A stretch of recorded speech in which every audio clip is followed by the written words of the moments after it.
আসসালামু আলাইকুম রহমতুল্লাহ। প্রিয় দর্শক, ব্রেকিং নিউজ। আবারও হাসানাতকে হত্যা চেষ্টার অভিযোগ, এটা ঢাকাতে ঘটেছে। প্রিয় দর্শক, কালবেলা নিউজ করেছে, একটু পড়ে শোনাচ্ছি। আপনারা ভিডিওটি শেয়ার করে সবাইকে দেখার সুযোগ করে দেন। যারা পেজে নতুন আছেন পেজটি ফলো করুন, যারা ইউটিউব চ্যানেল থেকে দেখতেছেন চ্যানেলটি সাবস্ক্রাইব করে পাশে বেল আইকনটি বাজিয়ে রাখুন পরবর্তী ভিডিও দেখার জন্য। প্রিয় দর্শক, বৈষম্য বিরোধী ছাত্র আন্দোলনের আহ্বায়ক হাসানাত আবদুল্লাহকে আরেকবার গাড়ি চাপা দিয়ে হত্যা চেষ্টা করা হয়েছে বলে অভিযোগ উঠেছে। রাজধানীর যাত্রাবাড়িতে এই হত্যা চেষ্টা করা হয়। রাজধানীর যাত্রাবাড়িতে হত্যা চেষ্টা করা হয় হাসানাত আবদুল্লাহকে। প্রিয় দর্শক, অবগত আছেন গতকালকে চট্টগ্রামে সাইফুল ইসলাম আলিফ ভাইয়ের কবর জিয়ারত করে ফেরার পথে সেখানে ট্রাক চাপা দিয়ে সার্জিস আলম এবং হাসানাত আবদুল্লাহকে হত্যার চেষ্টা চালানো হয়েছে। সেখানে তাদেরকে গ্রেপ্তার করা হয়েছে।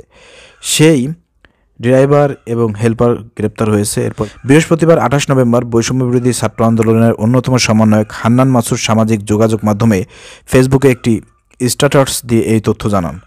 এর আগে গতকাল বুধবার চট্টগ্রাম কক্সবাজার মহাসড়ক সন্ধ্যা 7:30টার দিকে বৈষম্য বিরোধী ছাত্র আন্দোলনের অন্যতম দুই সমন্বয়ক হাসানাত আবদুল্লাহ ও সার্জিস আলমকে ট্রাক চাপা দিয়ে হত্যা চেষ্টা করা হয়। আন্দোলনের কেন্দ্রীয় সমন্বয়ক মোহাম্মদ তরিকুল ইসলাম কালবেলাকে এই তথ্য নিশ্চিত করেছেন। তিনি জানান, শহীদ অ্যাডভোকেট সাইফুল ইসলাম আলিফ ভাইয়ের কবর জিয়ারত করে ঢাকায় ফিরেছিলেন বৈষম্য বিরোধী ছাত্র আন্দোলনের আহ্বায়ক হাসানাত আবদুল্লাহ ও সার্জিস আলম। প্রতিমধ্যে সন্ধ্যা 7:30টার দিকে চট্টগ্রাম কক্সবাজার মহাসড়কে চুন্তি ইউনিয়নের হাজি রাস্তার মোড়ে তাদেরকে ট্রাক চাপা দেওয়ার হত্যার চেষ্টা করা হয়। লোহাগাড়া থানার দায়িত্বরত সহকারী উপপরিদর্শক এসআই মোহাম্মদ আলিম বিষয়টি নিশ্চিত করেন। তিনি বলেন, ঘটনার সঙ্গে জড়িত ট্রাক জব্দ করা হয়েছে। বিষয়টি নিয়ে একটি আইনগত প্রক্রিয়া চলছে। এর আগে একই দিনে দুপুরে চট্টগ্রাম মহানগর আদালতে নিহত আইনজীবী সাইফুল ইসলাম আলিফের দ্বিতীয় জানাজা অনুষ্ঠিত হয়। মহানগরের জমিয়তুল ফালাহ মসজিদ মাঠে ওই জানাজায় অংশগ্রহণ করেন হাসানাত আবদুল্লাহ ও সার্জিস আলম। পরবর্তীতে সাইফুল ইসলাম আলিফের মরদেহ দাফনের পর কবর জিয়ারত করেন তারা। এই সময় উপস্থিত ছিলেন চট্টগ্রাম মহানগর জামাতের আমির আলহাজ শাহজাহান চৌধুরী। নিহত আইনজীবী সাইফুল ইসলাম আলিফ সরকারি কৌশলী এপিপি ছিলেন। আলিফ লোহাগড়ায় চুন্তি এলাকার জামাল উদ্দিনের ছেলে। 2018 সালে জেলা আইনজীবী সমিতির সদস্য হন সাইফুল। পরে তিনি হাইকোর্টের আইনজীবী হিসেবে নিবন্ধন পান। আইনজীবী সাইফুল ইসলাম আলিফ হত্যার প্রতিবাদে চট্টগ্রাম আদালত বর্জনের ঘোষণা দেন আইনজীবীরা। মঙ্গলবার জেলা আইনজীবী সমিতির জরুরি সভায় এই সিদ্ধান্ত নেওয়া হয়। এদিকে আইনজীবীকে হত্যার ঘটনায় চট্টগ্রাম রাতভর অভিযান চালিয়ে 30 জনকে আটক করেছে যৌথ বাহিনী।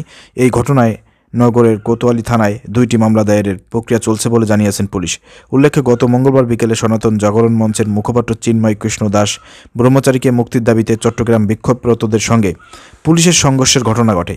এই দেখেন, এখানে যে আদালতে জামিন না দেওয়ার কারণে ওইখানে যে হামলা করেছে ইসকন, তারা বলতেছে পুলিশের সাথে বিক্ষোভরতদের কি হয়, সংঘর্ষের ঘটনা হয়, আর সেখানে নাকি আইনজীবী হত্যা হয়। বিষয়টাও তো তারা এই আইনজীবীদের উপর চড়া হয়েছে, আইনজীবীদেরকে হত্যা করেছে। এটা কিন্তু কালবেলা ঠিক মতো লেখে না, এটা একটু কৌশল খাটায় তারা লেখে। ভারতের আধিপত্য এখনও কালবেলার মধ্যে নিযুক্ত আছে এবং ভারতের দালালরা দোসররা যে এই কালবেলাকে পরিচালনা করতেছে তারই একটা প্রমাণ। সে এই ধরনের নিউজ করতেছে। অন্যান্য প্রথম আলো বলেন, ডেইলি স্টার বলেন, সময় টিভি বলেন, ডিবিসি বলেন, 71 বলেন, তাদের মতনই নিউজটা করতেছে। এখানে সুন্দরভাবে লেখা যায় না, বলা যায় না সরাসরি যে এই আইনজীবী আলিফকে হত্যা করেছে ইসকনের সদস্যরা, এটা বলা যায় না। লিখতেছে পুলিশের সাথে সংঘর্ষ হয়েছে। চিন্তা করে দেখেন। তো যাই হোক প্রিয় দর্শক, আসলে আমি যেটা বলতে চাই, এই যে সমন্বয়কদেরকে যে হত্যা চেষ্টা, এটা আসলে মেনে নেওয়া যাচ্ছে না। এই সমন্বয়করা কারা, আমরা তাদের কদর বুঝতে পারতেছি না এবং তাদেরকে আমরা ওইভাবে মূল্যায়ন করতেছি না। জাস্ট সরকার মূল্যায়ন করতেছে হাসিবকে আর নাহিদকে। কিন্তু এই যে বাংলাদেশে যে আরও বিভিন্ন জায়গায় যেসব সমন্বয়ক ছিল, শুধুমাত্র কি ঢাকার আন্দোলনেই কি সরকার পতন হয়েছে? না, প্রত্যেকটা জেলায় জেলায়, প্রত্যেকটা মহানগরীতে যেসব সমন্বয়ক ছিল, যারা প্রত্যেকটা বিশ্ববিদ্যালয়, কলেজ, ইউনিভার্সিটিতে যেসব সমন্বয়করা ছিল, প্রতিটা ব্যক্তি গুরুত্বপূর্ণ, সবারই অবদান রয়েছে। তাহলে এই সব সমন্বয়রা কেন বঞ্চিত হচ্ছে, কেন অবহেলিত হচ্ছে? তাদেরকে কেন, তারা যেখানে যাবে সেখানে সফর করবে, তারা যেখানে সফর করবে সেখানে পুলিশ প্রোটেকশন দিতে হবে, এরকমের নিয়ম করা দরকার। তাদেরকে গুরুত্বপূর্ণ, সরকারের তো বিভিন্ন জায়গায় বিভিন্ন দায়িত্ব আছে। যেহেতু বাংলাদেশের 300 এমপি ছিল, মন্ত্রী ছিল, সব তো ফাঁকা জায়গা, এত সমন্বয়ক তো বেশি না, 200 জন আছে হয়তো।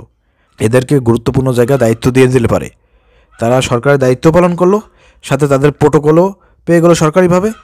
তারা যে এই যে তাদের বিরুদ্ধে যে হত্যা চেষ্টা করা হচ্ছে, এটা থেকেও তারা বাঁচতে পারলো, প্রোটেকশনও পাইলো, বেতনও পাইলো। তো এইগুলো কেন করা হচ্ছে না?